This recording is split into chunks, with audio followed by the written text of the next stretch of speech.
একসময় ট্রাম্প ও মোদির বন্ধুত্ব নিয়ে বিশ্বের সংবাদ মাধ্যমগুলোতে বড় বড় শিরোনাম হতো।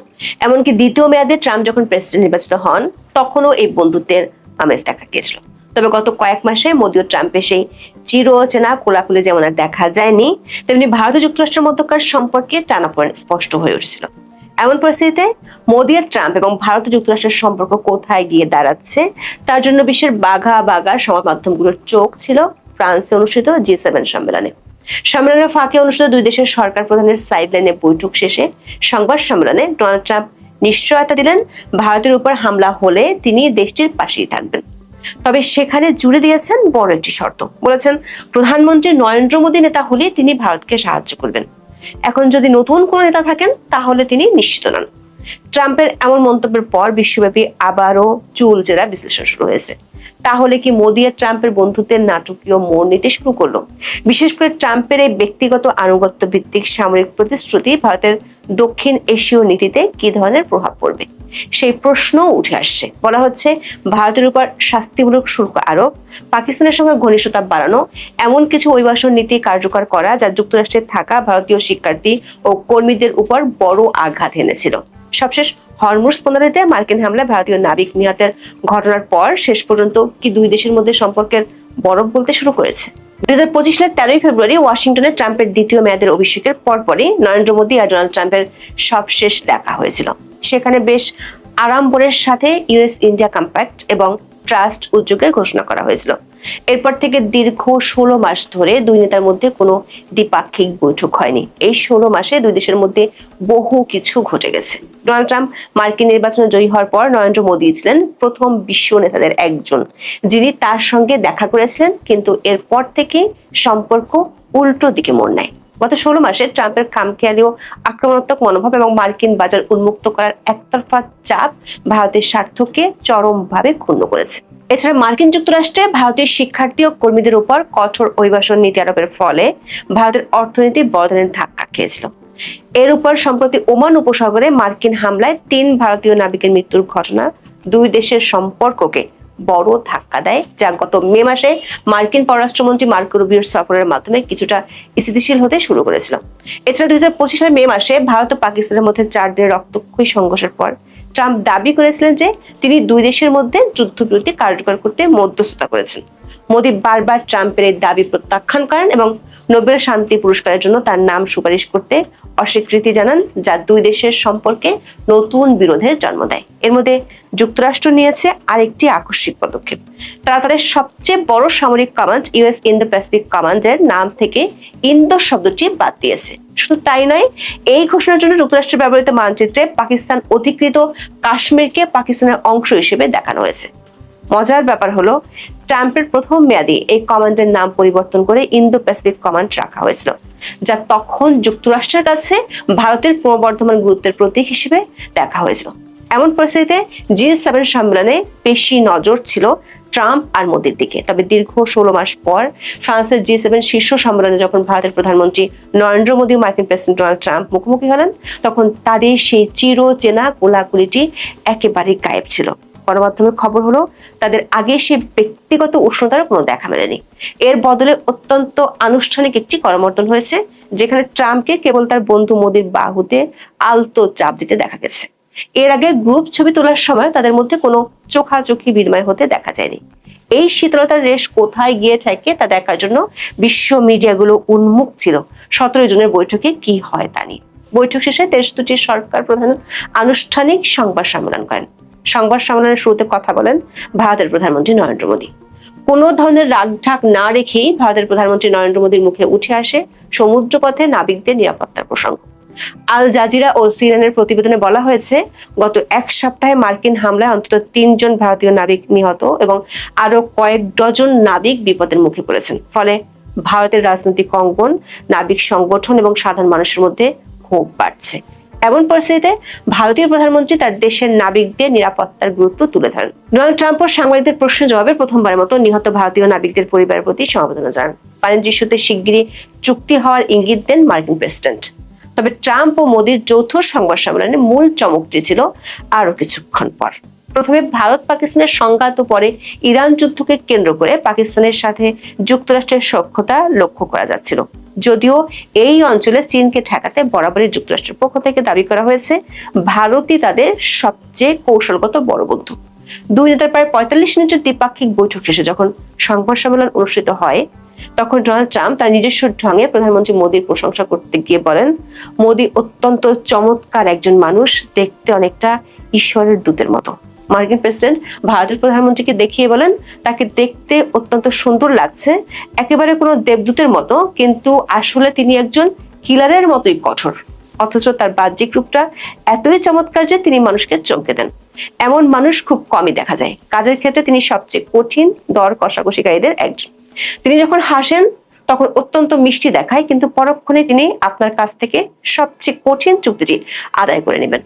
মোদীকে পাশে বসে ট্রাম্প বলেন, যতদিন তিনি প্রেসিডেন্ট থাকবেন ততদিন হোয়াইট হাউসে ভারত এক অকৃত্রিম বন্ধুকে পাশে পাবে। এরই মাঝে সাংবাদিকদের প্রশ্নের উত্তরে ট্রাম্প বলেন, যদি ভারত আক্রান্ত হয় এবং প্রধানমন্ত্রী মোদী নেতা হিসেবে দায়িত্বে থাকেন, তাহলে যুক্তরাষ্ট্র সাহায্যের জন্য পাশে থাকবে। এই অতি প্রশংসার আড়ালে ট্রাম্প একটি শর্ত জুড়ে দিয়েছেন, যেটি নিয়ে শুরু হয়েছে আলোচনা। ট্রাম্প বলেছেন, ভারত যদি কখনো কোনো বহিরাগত শত্রু দ্বারা আক্রান্ত হয়, তবে মার্কিন যুক্তরাষ্ট্র ভারতের পাশে দাঁড়াবে এবং সমস্ত শক্তি দিয়ে সাহায্য করবে। কিন্তু এই প্রতিশ্রুতির একটি অন্যতম শর্ত হলো মোদীর নেতৃত্ব। যদি ভারতের নতুন কোনো নেতা ক্ষমতায় আসেন, তবে তিনি এই প্রতিশ্রুতির বিষয়ে নিশ্চিত নন। ট্রাম্পের ব্যক্তিগত আনুগত্য ভিত্তিক সামরিক প্রতিশ্রুতি এখন নতুন করে আলোচনার জন্ম দিয়েছে। প্রশ্ন উঠেছে, তাহলে কি 16 মাস আগে সেই বন্ধুত্বের ধার ফিরছে? ভারতের মতো একটি স্বাধীন ও গণতান্ত্রিক দেশের সাথে বন্ধুত্বটা মোদীর জন্যই টিকিয়ে রাখতে চান ট্রাম্প। বিশেষ করে ভারতীয় নাগরিক মারা যাওয়ার পর ভারতের অভ্যন্তরীণ রাজনীতিতে বিরোধীরা নরেন্দ্র মোদীকে এক হাত নিয়েছিলেন। এমন পরিস্থিতিতে ট্রাম্পের এই মন্তব্য বেশ আলোচনার জন্ম দিয়েছে। আবার আমেরিকার সঙ্গে শেহবাজ শরীফ, আসিম মুনিরের পাকিস্তানের সখ্যতার প্রেক্ষিতে প্রশ্ন বহু রয়েছে। অথচ এই পাকিস্তানের সাথে ভারতের যে কোনো সময় যুদ্ধ বাঁধে বাঁধে পরিস্থিতি বিরাজ করছে। বিশেষজ্ঞরা মনে করেন, ট্রাম্পের এই মন্তব্য চীন ও পাকিস্তানের প্রতি একটি কড়া বার্তা। ভারতীয় গণমাধ্যমগুলোর খবরে বলা হয়েছে, মোদী আর ট্রাম্পের বৈঠকে ঠিক কি কি নিয়ে আলোচনা হয়েছে আনুষ্ঠানিকভাবে তা নিয়ে বিস্তারিত কিছুই দুপক্ষ থেকে জানানো হয়নি। তবে সাংবাদিকদের প্রশ্নের জবাবে যেসব উত্তর পাওয়া গেছে তাতে ধারণা করা হচ্ছে, দক্ষিণ ও দক্ষিণ পূর্ব এশিয়াতে প্রভাব বিস্তারের ক্ষেত্রে গত 16 মাসে ভারত ও যুক্তরাষ্ট্রের মধ্যে সম্পর্কের যে শিথিলতা ছিল সেটি কাটার লক্ষণ দেখা যাচ্ছে। এমনকি ট্রাম্প জানিয়েছেন তিনি ভারত সফরের পরিকল্পনা করছেন। এখন দেখার বিষয়, মোদী ট্রাম্পের এই বৈঠকের পর দক্ষিণ এশিয়াতে বিশেষ করে মিয়ানমার, নেপাল ও বাংলাদেশকে ঘিরে এই পরাশক্তি আঞ্চলিক শক্তির মধ্যে নতুন কি সমীকরণ গড়ে ওঠে। একটি রাষ্ট্র এবং একটি সরকার যে সুন্দরভাবে চলবে বা চলছে, এই সরকার পূর্ণ মেয়াদে চলতে পারবে বা এই সরকারের যারা কর্মকর্তা তাদের উপর জনগণ বিশ্বাস এবং আস্থা স্থাপন করতে পারবে, এর কতগুলো লক্ষণ আছে। অবাক করার ব্যাপার হলো যে গত 4 মাসে এই সরকারের মধ্যে এমন কোনো লক্ষণ দেখা যায়নি যার কারণে মনে হতে পারে যে এই সরকার একটি দীর্ঘমেয়াদের সরকার, এই সরকার একটি স্থিতিশীল সরকার, এই সরকার একটি জনপ্রিয় সরকার এবং এই সরকার একটি যোগ্য সরকার। আমি এখনো পর্যন্ত তাদেরকে অযোগ্য বলছি না, এখনো পর্যন্ত বলছি না যে এই সরকার টিকবে না, কোনো কিছু বলছি না। কিন্তু বিষয়টা হলো যে আপনি এই সরকার যোগ্যতম আছে বা এই সরকার টিকে যাবে, এরকম দৃঢ়তা, এরকম মনোবল, এরকম তথ্য উপাত্ত প্রমাণ কি আপনার কাছে আছে? আপনি যদি চারিদিকে তাকান তাহলে দেখতে পাবেন যে সব কিছুতে লড়র ভড়র। আচ্ছা, লড়র ভড়র শব্দটা কি? এটা চট্টগ্রামের একটা আঞ্চলিক ভাষা সম্ভবত। এর কারণ হলো এই শব্দটি আমি বা আপনারা বা আমরা সবাই শুনেছি সর্বপ্রথম ডক্টর মোহাম্মদ ইউনূসের মুখ থেকে।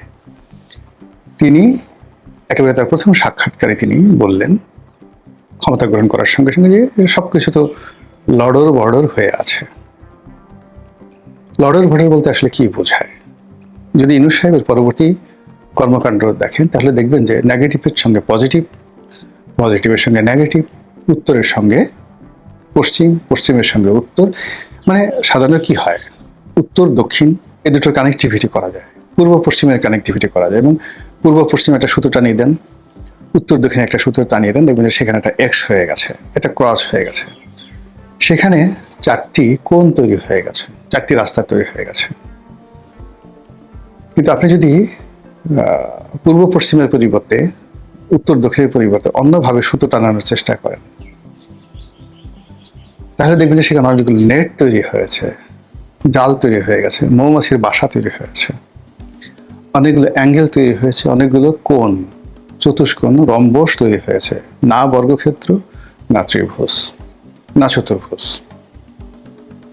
তো সেই দিক থেকে প্রতিটি কাজেরই একটা সীমা আছে, নিয়ম আছে। এই সরকার এই গত 4 মাসে যা কিছু করেছেন তার মধ্যে উল্লেখযোগ্য যদি আপনি দেখেন দৃশ্যমান যেগুলো নিয়ে আলাপ আলোচনা হচ্ছে, তারেক রহমান সাহেব সিলেটে গেলেন, সবাই থেকে দুলাভাই ডাকলো।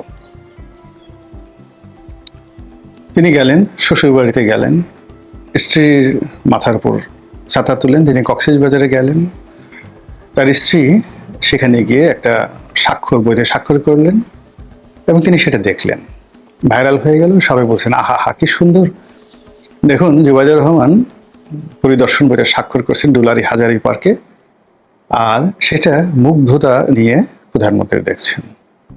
এগুলো হলো খবর। তারপর খবর কি, তারেক রহমান সাহেব তার স্ত্রী কন্যাদেরকে নিয়ে সিনেমা দেখতে যাচ্ছেন, মঞ্চ নাটক দেখতে যাচ্ছেন, খবর। এরপরে খবর কি, জাইমুর রহমান ব্যারিস্টারি পাশ করার পরে সুপ্রিম কোর্টের যে এমসিকিউ পরীক্ষা রয়েছে উকিল হওয়ার জন্য, অ্যাডভোকেট হওয়ার জন্য, সেখানে তিনি পাশ করেছেন। তিনি বাংলাদেশের যে ক্রীড়া শিক্ষা প্রতিষ্ঠান রয়েছে বিকেএসপি, সেখানে গেছেন, তরুণ তরুণীদের সঙ্গে খেলতে গিয়ে বাম পা দিয়ে গোল করেছেন। এবং এটা হলো যে আমিনুল ইসলাম যে মন্ত্রী, তিনি একবার বলেছিলেন যে জাইমা রহমান চেলসিতে খেলেছেন, ইংল্যান্ডের একজন বিখ্যাত ফুটবল ক্লাব। তখন লোকের ঠাট্টা এবং মস্কারা করেছে। এটা প্রমাণ করার জন্য সরকারের প্রত্যেকটা ব্যক্তি যে তিনি যে আসলে ফুটবল খেলতে পারেন এটা প্রমাণ করার জন্য তাকে বিকেএসপিতে নিয়ে যাওয়া হয়েছে এবং সেটাকে ভাইরাল করা হয়েছে। এই রকম কাজ এবং কর্ম ছাড়া আপনি দেখেন তো যে is there any big deal? শুধুমাত্র পদ্মা ব্যারাজের ব্যাপারে একটা সিদ্ধান্ত গ্রহণ করা হয়েছে, এটা ছাড়া। কিন্তু সেই পদ্মা ব্যারাজে নির্ভর করবে ভারতের সঙ্গে আপনার সম্পর্ক। আপনি পদ্মার ব্যারেজের উজানে যে ফারাক্কা ব্যারেজ রয়েছে সেখান থেকে কি পরিমাণ পানি পাচ্ছেন তার উপর। কাজেই ওখানে ধামাচাপা পড়ে আছে, বড় বড় সব কথাবার্তা। আরেকটি পদ্মা সেতু, আরেকটি যমুনা সেতু, আরো 2টো পদ্মা সেতু, আরো 2টো যমুনা সেতু, ইত্যাদি ইত্যাদি নানা রকম কথাবার্তা বলা হচ্ছে। বলা হচ্ছে ঢাকা চিটাগাং হাইওয়ে, এটা শুধু হাইওয়ে না, এটাকে আরো বড় করা হবে, 8 লেন করা হবে। আর এর বাইরে এক্সপ্রেসওয়ে করা হবে, একদম ঢাকা থেকে চট্টগ্রাম ডাইরেক্ট এক্সপ্রেসওয়ে করা হবে। তারপর ঢাকা চট্টগ্রামে যে আগের মনোরেল ছিল বা হাই স্পিড বুলেট ট্রেন ছিল সেটা চালু করা হবে, ইত্যাদি ইত্যাদি নানা রকম কথাবার্তা বলা হচ্ছে সরকারের পক্ষ থেকে। কিন্তু সত্যিকার অর্থে জনতুষ্টিমূলক যে কর্মকাণ্ড, যেখানে জনগণের সে কল্যাণ হবে, সরকার মনে করছে ফ্যামিলি কার্ড, সরকার মনে করছে খাল কাটলে জনগণের কল্যাণ হবে, কিন্তু জনগণ সেটা মনেও করছেন এবং এটা নিয়ে সব জায়গাতেই রীতিমতো ঠাট্টা মস্কারা টিটকারি এবং যেটাকে বলা মকারি, এই জিনিসগুলো হচ্ছে। যে কারণে ডক্টর মোহাম্মদ ইউনূস পরাজিত হয়েছে। তার 1 নম্বর কাজ মানে পরাজয় ছিল আইন শৃঙ্খলার উন্নতি করতে পারেনি। সেই ধারাবাহিকতা অব্যাহত আছে। আর সেই ধারাবাহিকতার সঙ্গে যেটা রাষ্ট্রের অস্তিত্বকে নষ্ট করেছে সেটা হলো বিরোধী দলের উপর দমন পীড়ন, বিশেষ করে আওয়ামী লীগের উপর সেটা চলমান।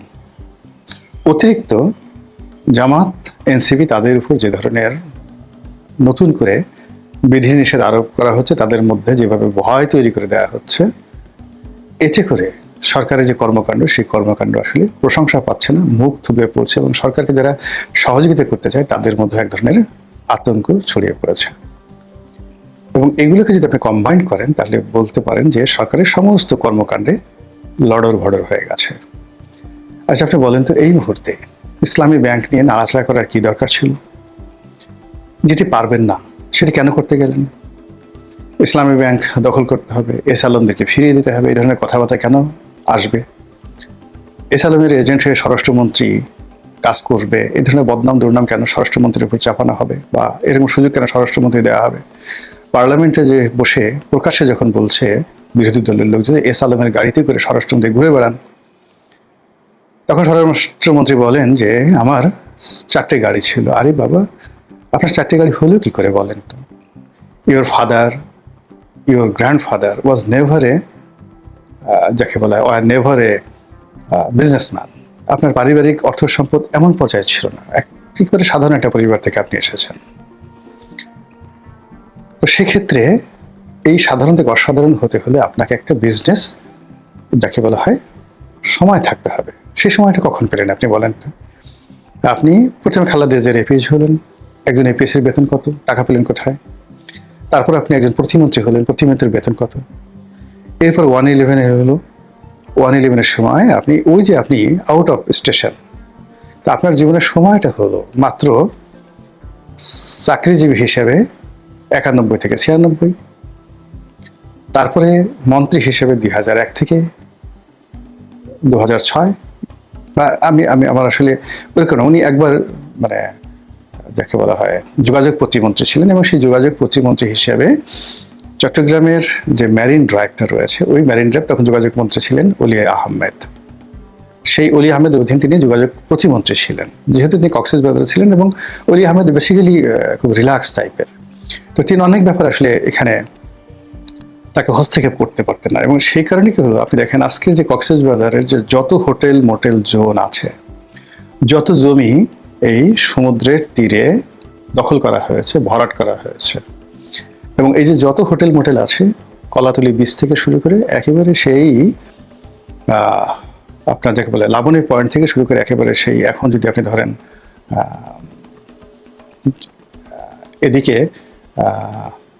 সেই নতুন যে Simon beach resort hotel, Simon beach resort hotel, তারপরে আর একটু সামনে গিয়ে পুরো যে জায়গাটি, এবং এদিকে যে কক্সবাজারের সদরের এমপি, তার 4-5 বিঘার জায়গার উপরে একটা বাড়ি আছে, কাজল, ওনার বাড়ি, মানে ওই পুরো জায়গাটা, ওখানে ওনার বাড়ি থেকে ওই রাস্তাটা যে গেছে, সেই রাস্তা থেকে একেবারে বিচ পর্যন্ত পুরো যে জায়গাটা ভরাট থেকে শুরু করে এগুলো মানে বরাদ্দ দেওয়া, যদিও পূর্ত মন্ত্রণালয় দিয়েছে, বরাদ্দ দেওয়া থেকে শুরু করে সবকিছু সালাউদ্দিন সাহেবের নির্দেশে হয়েছে। এই কথা কক্সবাজারের তেলাপোকাও জানে। আচ্ছা, এই যে তার কথা মতো এই কাজগুলো হয়েছে, বিশাল একটা এলাকা বরাদ্দ হয়েছে, ভরাট হয়েছে, সবকিছু হয়েছে, এর মাধ্যমে যদি কিছু আয় রোজগার হয়ে থাকে, এছাড়া আর কি ব্যবসা আছে তার যে 4টা গাড়ি তিনি মেনটেন করতে পারেন? আমরাও তো 4টে গাড়ি আমার মেনটেন করার কথা কল্পনাই করতে পারি না। তো তিনি সেটা মেনটেন করেন এবং পার্লামেন্টে সেটা তিনি বলছেন। তো এই জিনিসগুলো আসলে লড়র ভড়র, তিনি খেয়ে হারিয়ে ফেলেছেন, তার ইজ্জতে আঘাত লেগেছে, এবং মুখ ফসকে তিনি অনেক কথাগুলো বলে ফেলছেন। তার যদি এত ব্যবসা থাকবে, তিনি তার নিজের ছেলেকে কেন ডক্টর মোহাম্মদ ইউনূসের কাছে নিয়ে গিয়েছিলেন ওই সময় পরিচয় করার জন্য? তার সঙ্গে খালেদা জিয়ার সম্পর্ক ছিল, ভালো কথা। তার সঙ্গে খালেদা জিয়ার যে সম্পর্ক ছিল, তার সে শেখ হাসিনার সাথে আমার সম্পর্ক কোনো অংশে কম ছিল না, কোনো অংশে কম ছিল না। আমি কোনোদিন আমার স্ত্রী, আমার সন্তানদেরকে আমি কোনোদিন গণভবনে নেইনি, কোনোদিন বঙ্গভবনে নেইনি। একটা সিঙ্গেল ছবি আমার সাথে বা আমার পরিবার কারোর সঙ্গে শেখ রেহানা, শেখ হাসিনার নেই। এটা ব্যক্তিত্বের বিষয়, এটা পার্সোনালিটির বিষয়। তো যা হোক, এই যে সালাউদ্দিন সাহেব, অন্যান্য যারা সরকারের এই মুহূর্তে প্রভাবশালী, যেমন এখন স্বাস্থ্যমন্ত্রী খুব প্রভাবশালী হয়ে পড়েছেন, প্রচুর কথা বলছেন, অস্বাভাবিক কথাবার্তা বলছেন। এর বাইরে অন্যান্য যারা লোক যারা আছেন, আমার খুবই স্নেহভাজন, প্রীতিভাজন, আমি তাদের নাম উচ্চারণ করতে চাই না, কিন্তু সবাই ওভার অ্যাক্টিং করছেন। এই ওভার অ্যাক্টিংটা হচ্ছে সরকারের জন্য একটা লড়র ভড়র। আর সেই লড়র ভড়রের কারণে ইসলামী ব্যাংকে প্রবলেম হলো। সেই প্রবলেম সলভ করা গেল না, জামাতের কাছে বলতে গেলে আত্মসমর্পণ করতে হলো, সেখানকার বোর্ড ভেঙে দেওয়া হলো, নতুন করে প্রশাসক নিয়োগ করা হলো। এবং এই যে এই সময়টিতে সরকার যে লড়র ভড়র করলো ইসলামী ব্যাংক নিয়ে, ইসলামী ব্যাংক থেকে প্রায় 6,000 কোটি টাকা আমানত তুলে নেওয়া হলো, যেটা সামাল দেওয়ার জন্য কি সেন্ট্রাল ব্যাংক থেকে আরো 2,500 কোটি টাকা ঋণ দিতে হলো। এই দায় কি সরকারের, নাকি ইসলামী ব্যাংকের, নাকি লড়র ভড়রের? তো এই যে কাজ ঘটছে, এর বাইরে আপনি দেখেন মগবাজারে যে হাসপাতাল আদ্দিন, এটি নিয়ে কি লঙ্কাকাণ্ড ঘটছে। স্বাস্থ্যমন্ত্রী লাইসেন্স বাতিল করে দিয়েছেন, আবার বলছেন হাসপাতালের লাইসেন্স বাতিল করেছি, মেডিকেল কলেজের করিনি। আবার বলছেন শুধুমাত্র এই শাখাটি বন্ধ করা হয়েছে, আদ্দিনের আরও যে শাখাগুলো রয়েছে, একটি বসুন্ধরার সাথে একটা শাখা আছে, অন্যান্য এলাকাতে শাখা আছে, যশোরে তাদের একটা আরও বিশাল ব্যাপক তাদের এস্টাবলিশমেন্ট রয়েছে, সেগুলো বন্ধ করা হয়নি। আবার বলা হয়েছে 8 দিনের এই লাইসেন্স চালু করার জন্য আমার পিছনে কোটি কোটি টাকা নিয়ে ঘুরেছে, আমি এটা মানে টাকার কাছে বিক্রি হয়নি। আমি প্রধানমন্ত্রীকে বলেছি, প্রধানমন্ত্রী বলেছে আপনার যা ইচ্ছে তাই করেন। এই সকল কথাবার্তা অস্থিরতার লক্ষণ, এই সকল কথাবার্তা ফাটাকেষ্ট হওয়ার লক্ষণ। অনিল কাপুর যেভাবে হিন্দি সিনেমাতে নায়কের ভূমিকা পালন করেছেন, এই সকল কর্মকাণ্ড নায়ক হওয়ার অভিলাষ। এই সকল কর্মকাণ্ডের ফলে যা তৈরি হবে তা হলো কেবলই লড়র ভড়র। আর এই সকল কাজ যত বেশি হবে তত বেশি পর্দার আড়ালে খেলাধুলা, চক্রান্ত এগুলো চলতে থাকবে এবং সেগুলো শুরু হয়ে গেছে আলটিমেটলি। এখন বিরোধী দল বলছে, মানে জামাত এনসিপি, তারা সরকারকে বিশ্বাস করছে না, এই সরকারকে সুযোগ দেওয়া যাবে না, এই সরকারের প্রতি তাদের বিশ্বাস আস্থা নেই। এখন সংসদের ভিতরে প্রকাশ্যে অনেক কথা হচ্ছে। জামাতের যিনি সভাপতি তিনি প্রাণান্ত চেষ্টা করছেন, কিন্তু তার যারা তরুণ তুর্কি আছে, ডক্টর মাসুদের মতো লোক, তাদেরকে দমানো যাচ্ছে না। এদিকে সরকারের এই বিষয়গুলো নিয়ে নতুন বিএনপি নেতা রাশেদ, গণ অধিকারের সাবেক সাধারণ সম্পাদক, তিনি ছাড়া স্ট্রংলি এবং বোল্ডলি সরকারের পক্ষ সাপোর্ট করার মতো প্রেস এবং মিডিয়াতে অন্য কোনো মানুষ নেই। কেউ সরকারকে সমর্থন করছে না, বরং যে যার মতো সরকারের সমালোচনা করছে, কেউ এড়িয়ে যাচ্ছে, কেউ মানে বিএনপির বড় বড় নেতা তারা মুচকি হাসছে, আস্তে করে পাশ কাটিয়ে যাচ্ছে। কোনো মন্ত্রীকে ডিফেন্ড করার জন্য বিএনপির যে সকল বড় বড় নেতারা মিডিয়ার সঙ্গে যাচ্ছেন, রাজনীতি করছেন, সবাই মুখে তালা এঁটেছেন, no talk, nothing, let them play. এইভাবে একটার পর এক ঘটনা ঘটছে। অন্যদিকে এই যে মীর শাহ আলম, তিনি নাকি প্রধানমন্ত্রীর ক্লাসমেট বা ঘনিষ্ঠজন, আপনজন, উই ডোন্ট নো। তিনি একসময় ইউনিয়ন চেয়ারম্যান ছিলেন শুনেছি, তারপর উপজেলা চেয়ারম্যান হয়েছেন, সেখান থেকে সরাসরি মন্ত্রী, এখন সবচেয়ে বড় মন্ত্রণালয়ের হর্তাকর্তা। তার কথা, কর্মকাণ্ড, মেকআপ, গেট আপ, ড্রেস, কণ্ঠস্বর সব মিলিয়ে সরকারকে লড়র ভড়র করে দিচ্ছে, কর্মকাণ্ডকে লড়র ভড়র করে দিচ্ছে। কিন্তু এটাকে যে টেনে ধরবে বা একে যে হুইপিং করবে, এরকম কোনো নেতৃত্ব, এরকম কোনো ব্যক্তিত্ব সরকারের মধ্যে দেখা যাচ্ছে না। আর যখন এরকম কোনো ঘটনা ঘটতে থাকে, তখনই কি করে, আপনি যেখানে দেখবেন অন্ধকার আছে সেখানে ভূত, বেজি, সাপ এসব ঢুকতে থাকে। আবার রাতের আধারে, চারিদিকে আধার, আধারের মধ্যে আপনি আলো জ্বালানোর চেষ্টা করেন, সমস্ত ইনসেক্ট, পোকাগুলো সেই আলোকে কেন্দ্র করে আবর্তিত হতে থাকে। তো কাজেই অনেক দুর্বলতার মধ্যে, সরকারের অনেক দুর্বলতার মধ্যে একজন যদি জেলে মানে জ্বলে ওঠে, সালাউদ্দিন সাহেবের মতো কেউ, তারপর মীর শাহ আলমের মতো কেউ, তখন তাকে কেন্দ্র করে অসংখ্য ইনসেক্ট, পোকা মাকড়, কীট পতঙ্গ আসে, আত্মা হতে দেয়, পরিবেশ নষ্ট করে, সব জিনিসগুলো লড়র ভড়র করে দেয়। আবার সবাই যদি যার যার মতো মুখ বন্ধ করে ফেলে, কথা বলা বন্ধ করে ফেলে, তাহলে সেখানে একটা নিশ্চিত নীরবতা চলে আসে, অন্ধকার চলে আসে। আর সেই অন্ধকারের মধ্যে সাপ, ব্যাঙ, বেজি, ভূত